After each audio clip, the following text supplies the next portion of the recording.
maa leen di jaajëfal yéen ñëpp di leen souhaiter la bienvenue ci seen émission Voix des jeunes tey nag final la bu ñu nee final dafa ànd ak ambiance parce que final boo gis dafay am cérémonie mais ba ma toogee fee ba léegi dafa am loo xam ne gisuma ko te loolu laa bëgg ñu neexal fii est-ce que pare ngeen pour ñu neexal fii balaa yi ci topp di ñëw dama bëgg rëm tëmbi yi jóg sama gaay mën ngeen ma may lool kaay ma ne ñëwal fii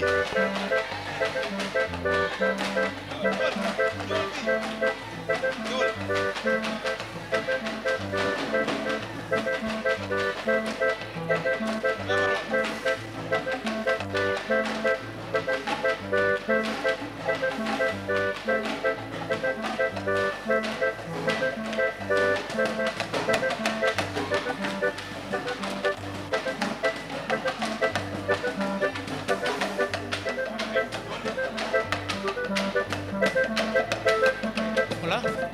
na wàcc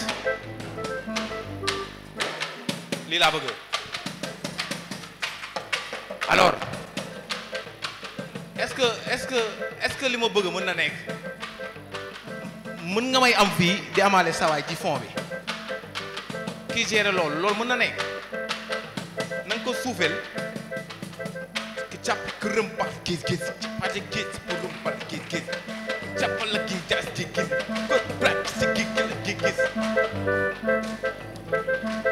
alors sama gars yi émission bi day continuer équipe bi ñuy commencé bi ma soxla fii ñi ngi tudd Thione Seck ana waa équipe bi Thione Seck.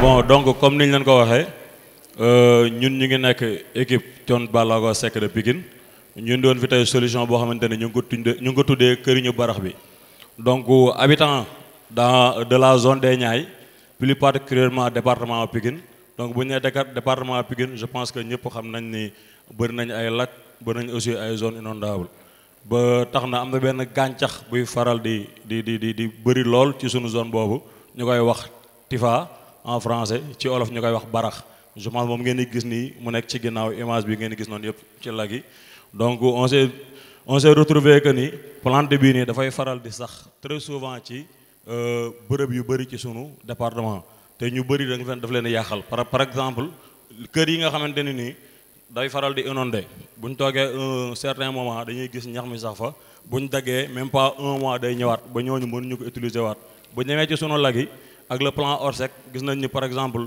ndox taw bi ñu doon versé ci lag yi pour war ko yóbbuwaat géej demewul noonu carrément ba tool yi nekkoon foofu yëpp ñu fa daan bay lu ñu dundee tey tifa bi dafa sax ba ñooñu mënatuñ utiliser seen tool yooyu ñu gis ni aussi sunu lag yi nappkat yi fa nekk di daan seen doole daan fa jëlee lu ñu yóbbu seen kër yi pour surtout amatuñ accès ci yenn espèce poisson yi parce que dañuy dem làqatu ci biir tifa bi te ñoom mënuñu am accès ci biir tifa boobu maintenant ñun on a proposé comme solution jël tifa boobu nga xamante ne tey mën nañ ko transformer def ko këriñ boo xamante ne nii ute na ak këriñ bi ñu daan gis parce que bii dafay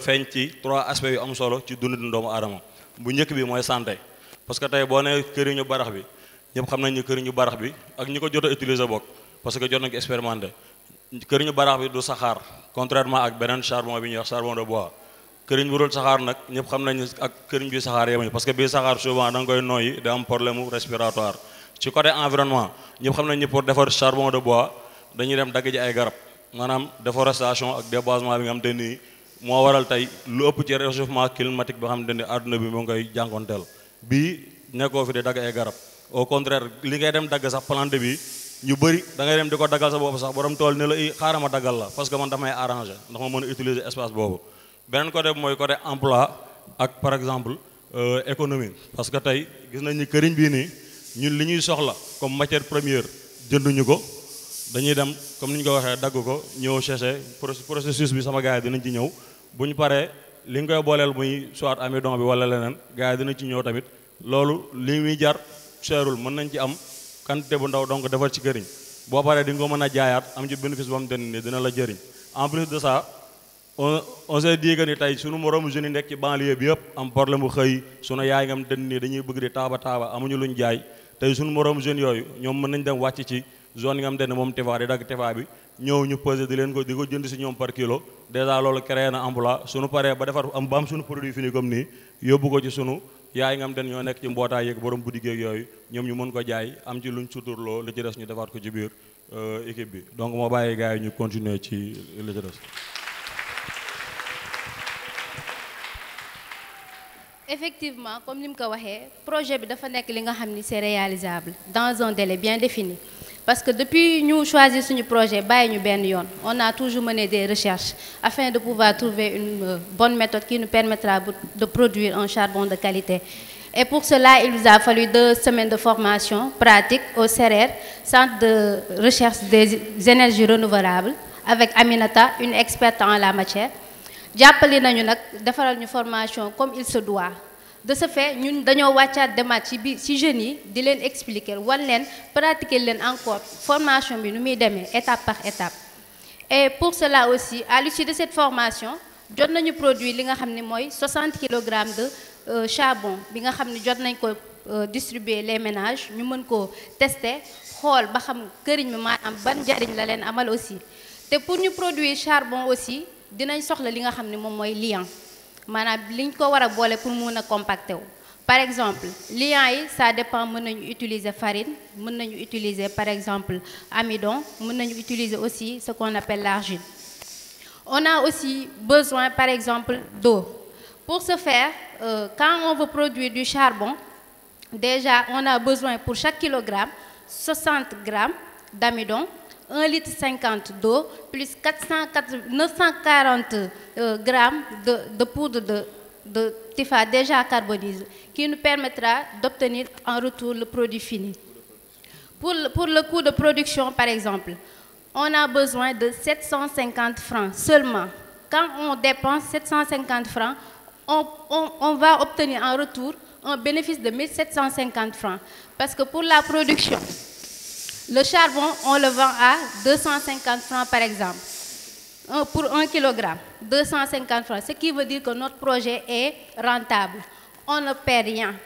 Déjà, on investit peu, mais on gagne encore plus. Et aussi pour la durée de la production.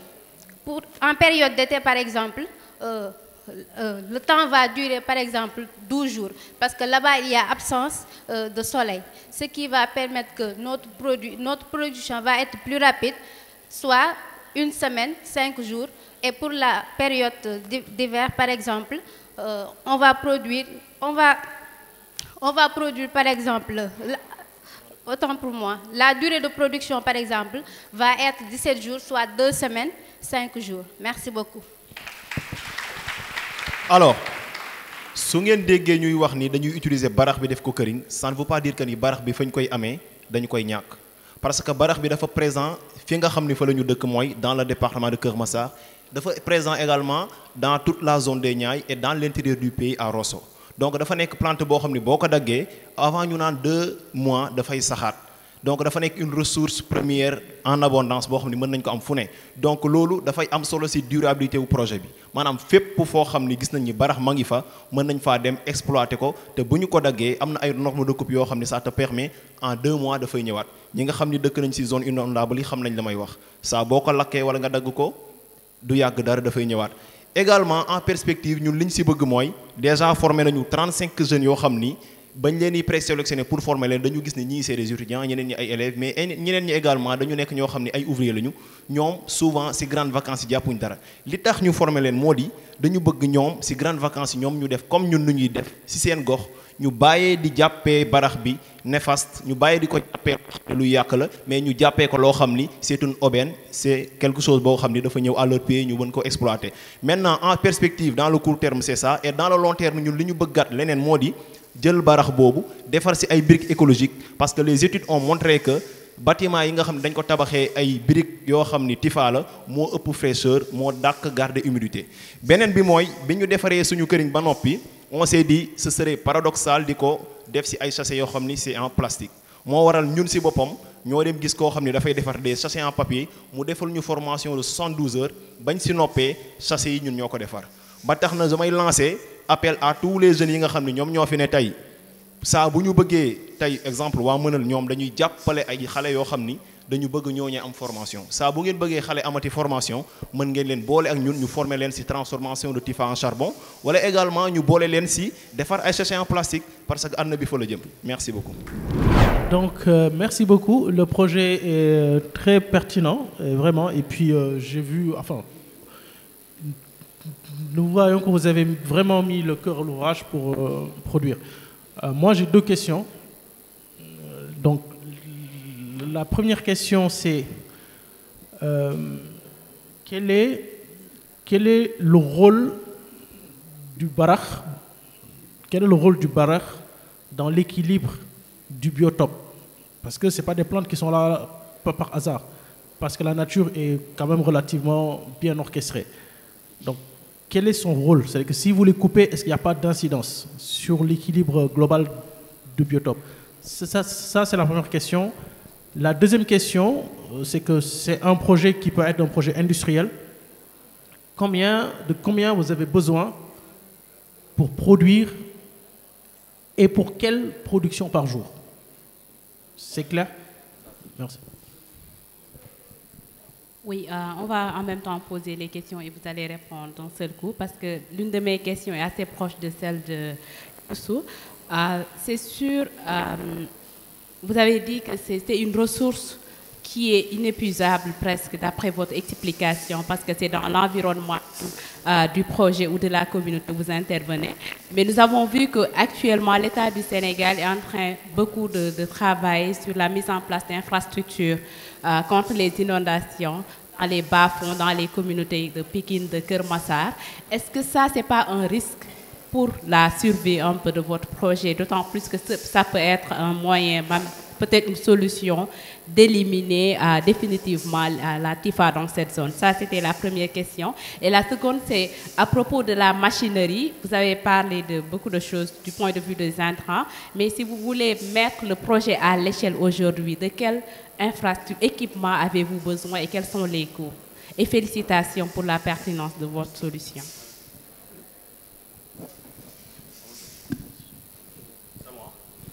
Voilà, donc ñu ngi remercier waat bu baax membre du jury de remercier waat bu baax assistance bi ma ñëw ci première question bi bàyyi sama naataango yi ñu tontu ñu des.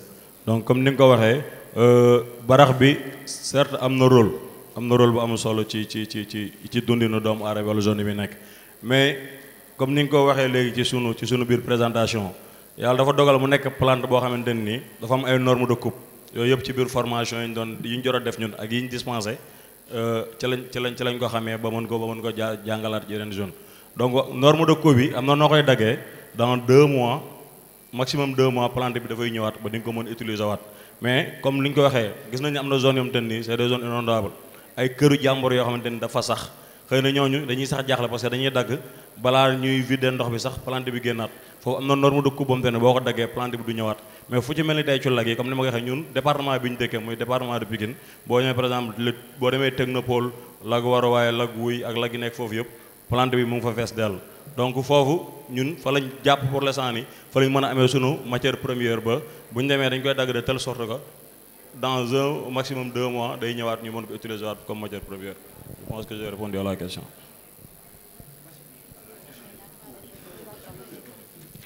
Bon, pour coût de production, par exemple, actuellement, on a besoin de 3 750 000 pour obtenir les machines, toutes les machines par exemple, y compris par exemple la main-d'œuvre et tout.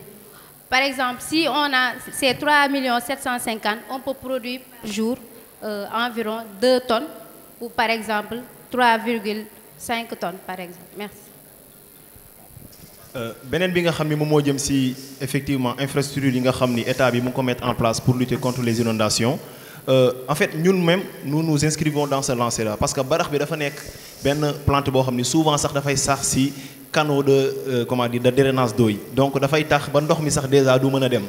Effectivement aussi ñom buñu sa bu état bi défé da fay programmer ay sites de déversement d'eau souvent sites yi nga xamni fa la ndox inondation di déverser souvent fa la barax bi sax di ëppee bo xolé déjà lag Wuy fofu site la bo xamni dañuy ndox bi nekk ci département de Kër Massar bi lu bëree bëri fa lay déverser te pourtant Tifa bi foofu la gën a bëri mais du ñu am aussi je vais dire problème mu livraison parce que Tifa bi dafa nekk maanaam nekkul ci benn lieu en plus dafa tas aussi dans le comment dire dans le nord même à Rosso te foofu sax la gën a ëppee te foofu am nañu Tifa de qualité boo xam ni amul sel amul dara donc boo ci defee charbon tu auras un bon charbon de qualité voilà. baal ma rek ma ajouté benn affaire ci Ardiana question bi mu tontu parce que tamit wax na somme bi mooy 3 millions 700 yi mais juste pour gën ko appuyer que dañu am benn partenaire boo xamante nii depuis le début moo ñu accompagner ci matériel yi ñu jot a am yi ñu jot a defaree këriñ bii nii donc moom sax mu ngi ci salle bi ñu koy wax Sarr équipement mu ngi ci biir salle bi toog moom moo ci jàpp bu baax a baax ba defal ñu ko 3 millions 700 mais ñun suñu bopp xam nañ ni ëpp na sax 5 millions mais moom dañu moom daf ciy jàpp parce que projet bi vraiment dafa pertinent donc moom laa doon ajouté rek. Alors juste dama ci ajouter par rapport à l'impact social du projet parce que je pense qu'on nous avait dit 10 minutes mais bon dañu ñëwaat nañu 5 minutes donc par rapport à l'impact social du projet tey les 35 jeunes yi nga xam ne moom la ñu formé il y a 5 qui sont là yi nga xam ne ñëw nañ également par rapport à ça aussi par rapport à l'impact tey gis nañ ne suñu solution këriñu barax bi ça touche un peu toutes les solutions parce que tey peut-être dans les zones yi nga xam ne dañuy dem foofu noonu y a des enfants yi nga xam ne amuñu li nga xam ne mooy di kayitu juddu te mën nañ dem ci Géejawaay ñu utal ñu li nga xam ne ak seen solution bi nga xam ne mooy ut kayitu juddu duñ fa jógee dañuy dem fi nga xam ne moo di Géejawaay en même temps aussi ci solution mënal pour lépp li nga xam ne mooy lii nga xam ne dañuy participer ci employabilité des jeunes ak li nga xam ne moo di artisanat local duñ fa jógee aussi dem fi nga xam ne moo di Rufisque tàggaliko ak li nga xam ne moo di coupure d'arbre yi nga xam ne moom la ñuy def suñ fa jógee dem ci li nga xam ne moo di écosystème ki mën créer benn écosystème bi nga xam ne foofu la mooy këriñu barax bi merci beaucoup. Ok, merci.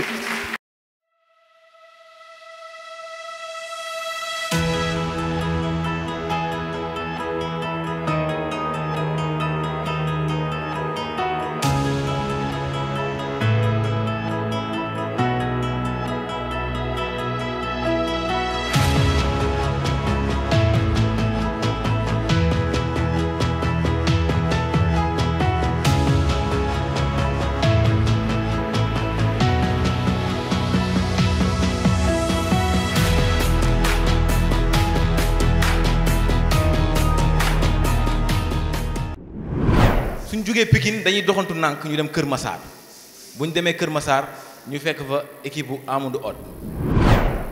Aïssatou looy dox ci naaj bu tàng bi. maa ngi jóge marché des mais jënd naa légumes yi yëpp yàqu na commencé guma ak saa toog. waaye yow Aïssatou xanaa xamoo léegi dem marché daa xeewi. loolu kal la. jamono ji ñu toll. waaw sa kër ngay nekk.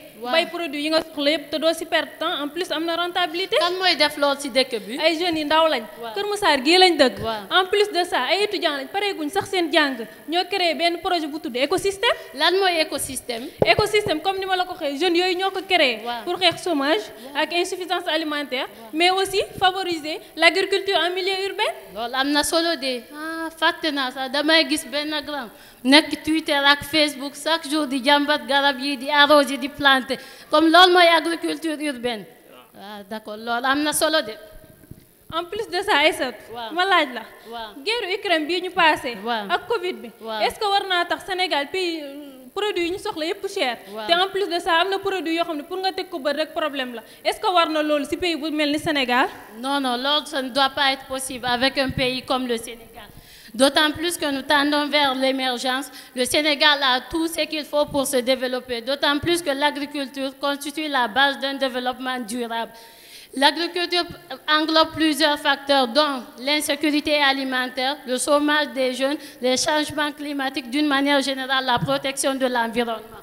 C'est la raison pour laquelle ces jeunes soucieux de leur avenir te xam ne fii Sénégal da ngay jàng ba am say diplôme te liggéey da lay manqué ñu teel a entreprendre te en plus de ça bala ñoo perdre temps kañ dem léegi ma wan la ki koy lii. D'accord. Mokhtar ça va. salaamaaleykum na ngeen def. ça va Mokhtar. oui ça va lan mooy écosystème. waaw ñoo ngay nuyu bu baax écosystème benn gis-gis bu bees la. boo xam ne ay ndaw yu conscient nekk Kër Massar. ñoo ko mettre en place. pour xeex chômage. lutter aussi contre le réchauffement climatique. parce que li ñuy seetlu maanaam jeunes yëpp soo jëlee Kër Massar 65% des jeunes. jàng nañ yor seen ay diplômes mais ba tey dañuy chômer. ñu gis ni kat loolu jaaduwul. Raison pour laquelle ñu mettre en place écosystème pour faire la promotion de l'agriculture en milieu urbain. Ah, d'accord. Depuis que vous commencé ce projet écosystème, qu'est-ce que vous avez réalisé? Le projet bi nag ñoo ngi ko commencé def na 1 an.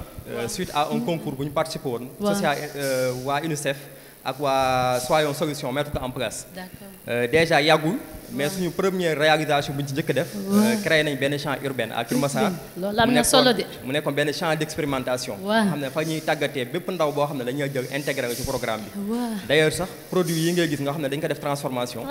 ci champ urbain boobu nga jógee. créé nañ aussi benn deuxième champ urbain à Apix. Apix. Vu que ni ñu doon intégré dañoo commencé woon di bari. On a jugé nécessaire de créer beneen champ. boobu mu ngi toog ci 300 mètres carrés. ñoo ngi fay bay salade. dafa bay marron espagnol ak tomate hybride. Formé nañu aussi des jeunes filles. 45 jeunes filles yoo xam ne ñoo ngi ci association jàmmu xale yi de africanité. ñu leen formé ci micro jardinage. De ce fait am nañu aussi nekk nañu en pratique ci benn association vie muy association féminine boo xam ne ñu yëngu ci transformation. D'ailleurs ñoom sax ñoo ñu jàppale ci ñu def ñu transformer produit yi nga xam ne jot nañu ko def suñu champ bi. soo gisee nag bu tax ñu dugg ci volet transformation bi ak femmes yooyu. ñun Sénégal dañuy gis ni su nawet jotee. waaye yenn paysans yi. suñu bayee aussi ils ont du mal à écouler leurs produits. Raison pour laquelle ñu def ay produits transformés ko pour mën ko conserver. yéen jàmbaar ngeen de. Mokhtar, et les élèves dans tout ça, dans le programme? Waaw programme boobu nag moo ma ci gën a amal solo sax parce que déjà jot nañ nekk dëgg ak ay structures scolaires yoo xam ne ay partenaires lañ. Parce que sooy xeex dara. lu mel ni chômage au Sénégal ak fi réew mi toll. je pense qu'il faut partir à la base. Raison pour laquelle ñu dem ci école boobu créer fa ay jardins scolaires yoo xam ne. tëbuñu rek créer ko. parce que Sénégal dañuy gis ne projets yi ce sont des projets mornés ou bien prématurés. Raison pour laquelle dañoo créer ay club environnement. nga xam ne ñoom ñooy def après suivi bi dañu leen di former à ce que booy yi mën a def étude en même temps defal apprentissage waaye def formation professionnelle parce que dañuy seetlu soo génnee après say diplôme doo nekk ko opérationnel ci société bi. Raison pour laquelle déjà pour maintenir booy yooyu ci école yi ñu créer jardin scolaire yi pour beaucoup plus de rentabilité. Écosystème 100% bio, écosystème des aliments sains man mii xam naa ci dara ndax je suis bénéficiaire de ce projet. tey jii nii je mange sainement ndax c'est 100% ay aliments yoo xam ne bio la et j'ai aussi la rentabilité si lan dama doon dépenser di dem marché di jënd ay produits yoo xam ne pour conserver ko sa frigo maintenant c'est difficile ndax boo ko dugalee sa biir frigo même pas une semaine produit yi yàqu ma dem tuuri ji dem jëndiwaat en plus de ça permettre na ma aussi ma mun a am autosuffisance alimentaire non seulement mais mun a jaay yenn produits pour am si xaalis tey maa ngi nii je suis étudiante damay jàng tey yàkkaluma sama dara yàkkaluma sama benn temps je fais les deux à la fois et ça peut être écosystème ça permet aux ménages tey jii nii ñu am autosuffisance alimentaire seen kër au niveau de leur terrasse au niveau des endroits yoo xam ne mi ngi seen biir kër yi mun nañ ko fa def à travers les tables micro-jardinage et ça permet aussi d'avoir de l'argent ndax jeunes yu bëri tey xaalis la ñu bëgg dina leen permettre aussi tey jii nii ñu mën a produire dara dem jaay ko sans pour autant nekk foofu di xaar si kenn wala sans pour autant nekk foofu noonu di xaar seen frères yi ñu leen jox xaalis comme ni koy ñenn ñi di defee écosystème permettre na aussi ñu am benn vie boo xam ne c'est sainement surtout genre yoo xam ne produit yoo xam ne c'est purement bio. Félicitations, c'est vraiment très intéressant. Et puis on voit un peu ce que ça produit. Alors moi j'ai une question pour un peu, c'est juste pour repréciser, hein, c'est la question. Ce que finalement, donc écosystème, ce que vous faites, c'est de la formation à l'agriculture urbaine. C'est ça, c'est pas ça. Du tout, c'est de la formation à l'agriculture urbaine. Oui. C'est ça. Alors par rapport à ça, quel est le modèle économique qui est derrière? Combien en fait, est-ce que vous faites payer la formation? Oui. Ou bien est-ce que vous comptez sur la subvention? Enfin, quel est votre modèle économique et comment vous comptez pérenniser cette affaire? Okay. Notre modèle économique, on compte faire payer les formations à 50%, d'autant plus que nous avons déjà reçu une formation avec M. Touré de Quartier Vert Challenge sur le micro-jardinage. Maintenant, nous sommes aptes d'installer des jardins de maisons aux bénéficiaires, ceux qui seront dans le besoin. Ça nous permettra d'avoir une rentabilité. Nous sommes en mesure de produire des tables de micro-jardinage et de les vendre parce qu'avec une table minimum, tu peux l'avoir à 15 000 francs, tu peux vendre ça à 25 000. Les 10 000 francs, ce sont des bénéfices, c'est de la rentabilité. Avec le gouvernement scolaire qu'on a mis en place dans les établissements, on aura, plus la vente sera élevée, plus on aura une rentabilité. Merci beaucoup. Je pense que c'était une question très connexe à celle de Youssou. Le service que vous proposez, est-ce que c'est de mettre en place un périmètre, votre propre périmètre, de produire et de transformer, ou c'était beaucoup plus de former, d'installer en tout cas des micro-jardins partout? Et si c'est cela, je pense que vous avez répondu à cette question. Quelle est la stratégie marketing? Comment allez-vous faire pour gagner des marchés, pouvoir faire des services? Parce que c'est ça qui va assurer la rentabilité et la durabilité de l'entreprise écosystème. Merci. Merci beaucoup pour la question. Pour ça, on commence à l'intégrer. Parce que déjà, suñu njëkk def mooy sensibilisation d'abord ci importance su fexe ba def la promotion de l'agriculture en milieu urbain. Parce que dañoo jugé nécessaire que fii Sénégal toll ci ñu gis ne produits yu bari dañ koy importer di ko jëlee extérieur di ko indi te ñun ñëpp jafe-jafe yi ñuy dund jamono ji ci domaine alimentaire gis nañ ko. Raison pour laquelle association yi nga xam ne jege nañu leen ak suñu ay partenaires yi nga xam ne ñoo ngi liggéey ak ñoom conscient nañ déjà ci boobu. ba proposé nañu sax ay marché yoo xam ne commencé nañ ci liggéey ay structures scolaires yoo xam ne ñoo ngi liggéey ak ñoom ba am nañ ay commande de table yoo xam ne war nañ ko commencé ak ñoom. am nañu aussi yenn structures yoo xam ne ñoo ngi am à Kër Massar yoo xam ne war nañu leen gunge ci installer fa ay micro jardinage pour permettre jeunes filles ñooy ma ngay wax ak yeneen boy yi nga xam ne ñoo ngi yëngu ci ay association autant pour moi excusez-moi yeneen jeunes yoo xam ne ñoo ngi yëngu ci ay association de football waa académie jàmmu xale yi ndax seen partenaire bi nekk Espagne moo ñu ko financé pour ñun ñu mun leen a gunge ci projet agriculture urbaine boobu pour ça moom régler nañ ko ba pare amul souci merci. D'autres questions? Oui, je pense que c'est tout. Hein. Ok, merci beaucoup.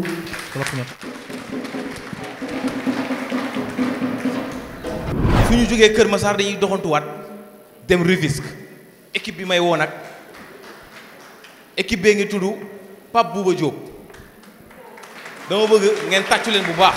Si j'ai le privilège de m'exprimer devant vous, je sais à qui je le dois. Je le dois à tous ceux, il y a un peu plus de 60 ans, se battent pour l'assainissement de Rufisque et du Sénégal. Je le dois à tous ces braves députés qui ont voté et validé la loi du 17 juin 2009 portant Code de l'environnement. Je le dois aux sénateurs qui, en séance du 29 juin 2009, avaient voté le Code vert. Je le dois au président de l'époque qui a validé sans relâche la loi numéro 24 du juillet 2009.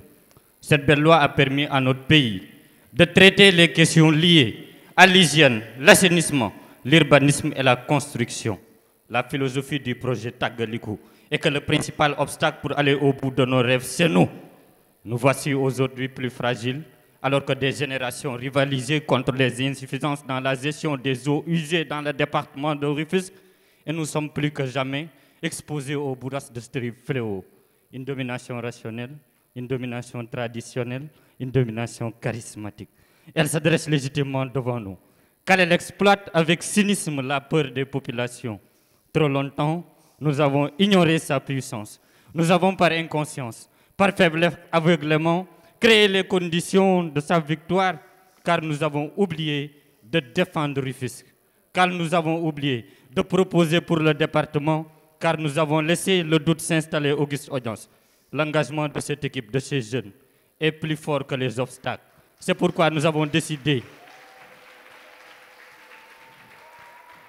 C'est pourquoi nous avons décidé véritablement d'entrer en partenariat avec l'UCG, l'administration, les collectivités, les Badjanougor, les environnementalistes, les écologistes et les partenaires pour métamorphoser complètement les eaux usées et les transformer en engrais bio, en biogaz, en eau pouvant servir de maraîchage et de BTP et en électricité.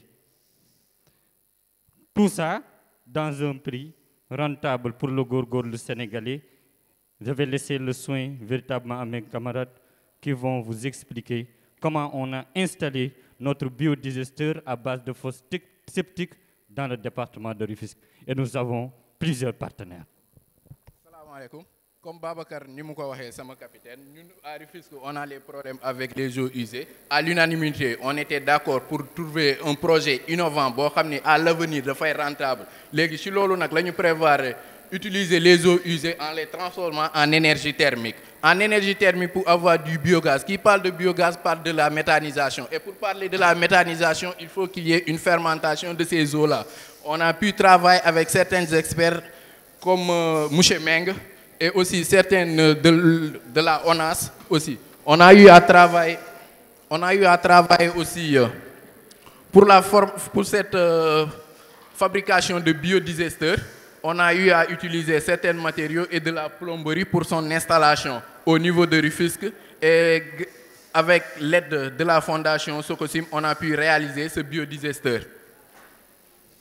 Alors moi, je vais parler de la raison d'être du projet. Ça va permettre aux populations et aux ménages de Rufisque de participer au projet d'intérêt public et d'apporter une solution concrète et participative pour son développement. Aussi, il faut souligner que le projet est trop innovant parce que de produire gaz chez soi, ce n'est pas évident. Donc, je ne sais pas si on a des fournisseurs de gaz, mais d'ici peu à Rufisque, de diminuer cette fourniture de gaz à Rufisque. Merci. Aussi, comme nous l'avons dit, on a plusieurs partenaires. La fondation Socosim, on a réussi à décrocher un montant de 1 million de francs CFA. Sur le plan scientifique, on a exposé notre projet véritablement. Ils nous ont permis quand même d'installer socialement un biodigester au niveau de Djokoul, véritablement famille Bobo. Aussi, on a acheté des matériels pour commencer à avancer avec 3 biodigesteurs à base de fausses techniques. Mais nos ambitions ne se limitent pas fini parce qu'avec l'eau eau usée, nous pouvons transformer mu gëna mag et suñu ay ambition moy ñu def biodigester bu mag bo xamanté da fay safara ben jangoro bo xamanté depuis 1960 Rufisque mo ngi koy dundu muy jafé environnement. Vraiment aussi tek nañu suñu association mo ngi tuddu tagali suñu rew ak jafé alam bi papier yaa ngi noonu am nañu relation avec la mairie de Rufisque Ouest am nañu relation avec l'UCG. On a intégré toutes les parties prenantes yi nga xamante ñoom nekk au niveau de Rufisque ba nga xamante ni actuellement mën nañu wax ne Rufisque dafa yaakaar véritablement ne jàngoro bi ñu doon jooy jamono indépendance ba léegi projet bi mën na ko saafara. Au-delà de cela aussi tamit mooy ki nga xamante ni moom mooy on a décroché aussi un porteur de voix au niveau de Rufisque muy Gorgui Ndiaye mi nga xamante moom la ñu nommé suñu ambassadeur projet muy Gorgui Ndiaye mi nga xamante moo yëkkati tàggaliku pour mu tàggali véritablement réew mi ak jafe-jafe alam bi. Ce projet aura aussi comme valeur ajoutée la résolution des problèmes de santé, un meilleur cadre de vie et la présence des investisseurs. Il faut souligner aussi qu'à partir de l'engrais bio, nous pouvons les maraîchers à 250 francs le kilogramme. Et pour les eaux usées, les eaux qui sont traitées, on peut les vendre au BTP à 50 francs le mètre cube. Pour l'engrais bio aussi, on peut les vendre à 250 francs pour les maraîchers. Merci.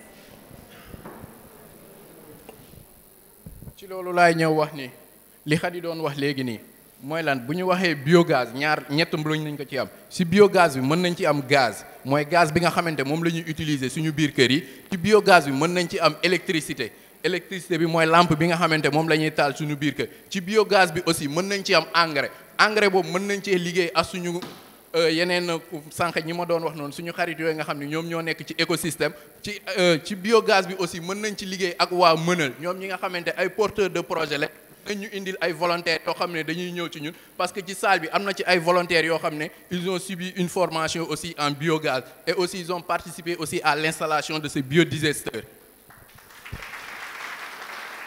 Il faut savoir que notre objectif c'est pour que chaque maison puisse produire son propre gaz. Mais il y a aussi des centrales. Il y a des centrales de type boue activé comme celle qui est à Cambérène et des centrales de type lagunage.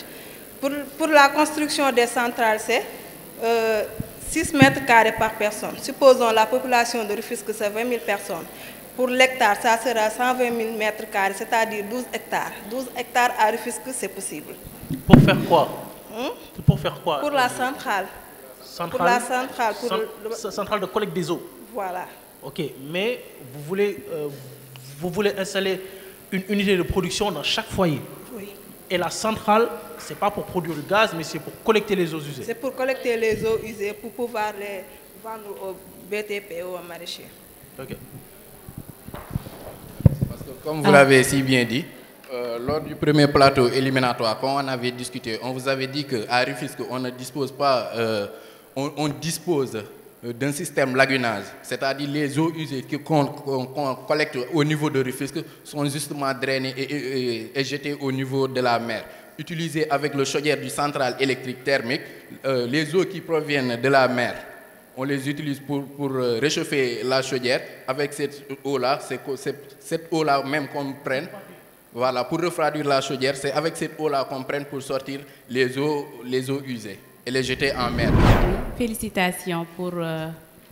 c'est un projet très innovant, très technique aussi. Moi, j'aimerais beaucoup plus que vous reveniez sur les aspects sécuritaires. Est-ce qu'il y a des risques au niveau des ménages dans le cadre de la contamination avec l'eau potable, par exemple? Comment vous avez appréhendé ces genres de problèmes, d'anticiper sur les aspects sécuritaires, mais aussi sur le gaz qui est produit dans chaque ménage? Est-ce qu'il y a un risque? Comment vous avez en tout cas prototypé disons, les installations afin qu'on puisse anticiper sur des éventuels risques? Et par rapport toujours au modèle économique, parce que c'est un projet, j'imagine, économique, social, mais économique, quel est le mode de rentabilité pour vous-même, pour l'entreprise, Pape Bouba Diop? Comment vous allez pouvoir assurer un peu la rentabilité dans les installations, parce que vous n'avez pas parlé de la contribution. J'imagine que chaque ménage devra donner une contrepartie. Quelle est un peu la valeur que vous avez donnée à cette contrepartie des ménages, et surtout sur les aspects sécuritaires, d'autant plus qu'on va produire du gaz à l'échelle des ménages et que peut-être il y a des risques au niveau de la contamination avec, comme j'ai dit tout à l'heure, l'eau potable ou d'autres réseaux. Merci beaucoup. Donc, merci madame. Pour l'aspect sécuritaire, l'indien que moi sensibilisation. Kër gi ñuy installé, dañ leen waxtaan ak ñoom, dañoo mel ni sax fa lañ dëkk en fait. Fa lañ doon nekk yendu fa di échanger ak ñoom par rapport aux risques yi nga xamante moom moo am. Mais aussi di leen expliquer étape par étape fi nga xamante ni foofu la ñu jëm. Donc, prévention, sensibilisation. Pour nag après chaque installation dañ fay teg benn extincteur boo xamante ni véritablement boo jëwee ba gis ne jafe-jafe am na wala lakk mën naa am ndax tey wala situation mën naa am nga jël extincteur bi nga daw fay te extincteur bi ku nekk mën na koo utiliser. Donc loolu ça fait partie ci li nga xamante dañ ko mobiliser. Beneen bi mooy canaux yi nga xamante moom la ñu teg chaque jour dañ koy sécuriser. Li si njëkk mooy dañ koy suul parce que fosse bi bu ñu ko tëjee hermétiquement tuyau yi nga xamante moom mooy rom dañ koy suul ba nga xamante ni xale yi duñ ci mën a am accès.